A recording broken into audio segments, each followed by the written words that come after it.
Hello and welcome to the Airbrush show from Scale War Machines. Here's what we'll be looking at this time. What's the advantage of a trigger style airbrush as opposed to a more conventional top type like this? This is the more common design you see on double action airbrushes like this Iwata HP TR2. This has a front pull trigger. We find these sort of trigger airbrushes are especially useful when you're base coating your models.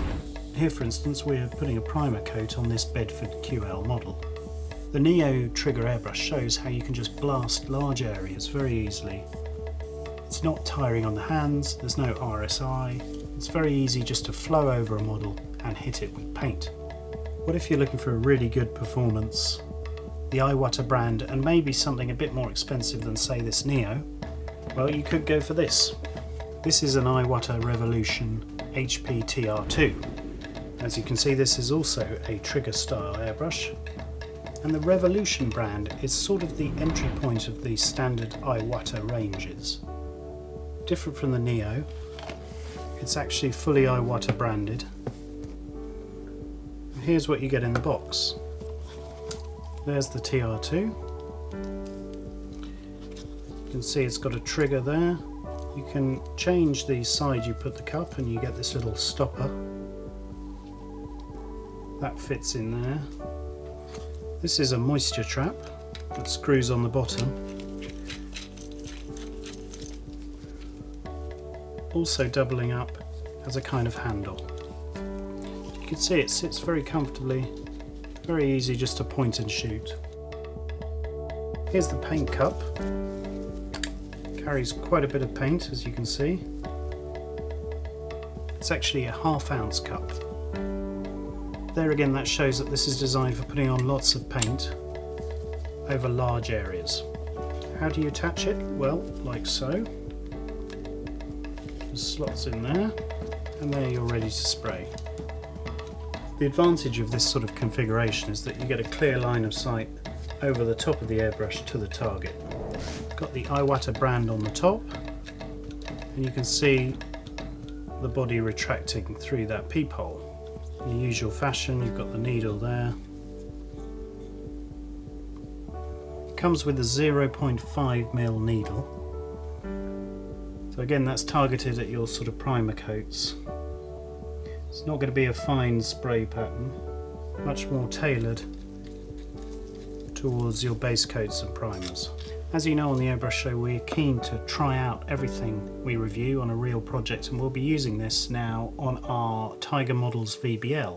We'll move over to the spray booth area and we'll see it in action. As the TR2 is primarily going to be used for priming, that's exactly what we had in mind with the VBL. We wanted to test the coverage and the smoothness of a primer coat. We mixed up some white Tamiya Surface Primer with some lacquer thinner. We poured a generous amount into the paint cup and started to spray.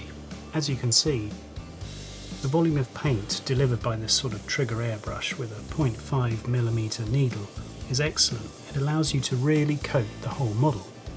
You can see excellent coverage.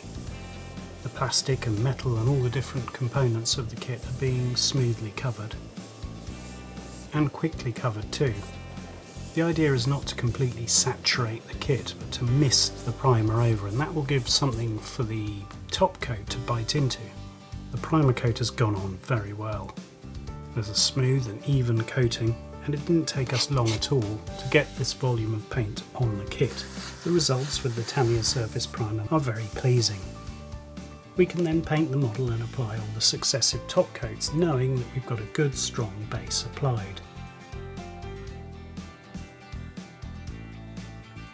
But what about with other kits and other types of paint? We thought we'd road test it with this, which is a new primer to us. It's Lifecolor primer.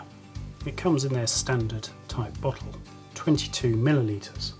We're not going to dilute this, we're just going to put it in pure and see what happens. We're going to use it on our Nuts Planet 101st Airborne figure. This will give us another chance to see how well the TR2 performs, but on a different subject and with a different primer. There we have it, there's the result of the Iwata HP TR2 spraying the Lifecolor acrylic primer neat out of the bottle, and you can judge for yourself how it's gone down.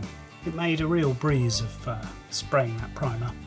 Coverage again is excellent, you can see it there. Sure, there are a few imperfections, but that's the whole idea of the primer coat, to spot them. It's all dust and muck that was there before. There you can see good even coating. Overall, we've been hugely impressed with this airbrush.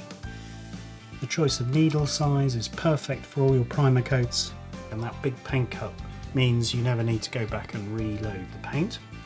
The trigger makes it easy to use over a long period of time, and we highly recommend it.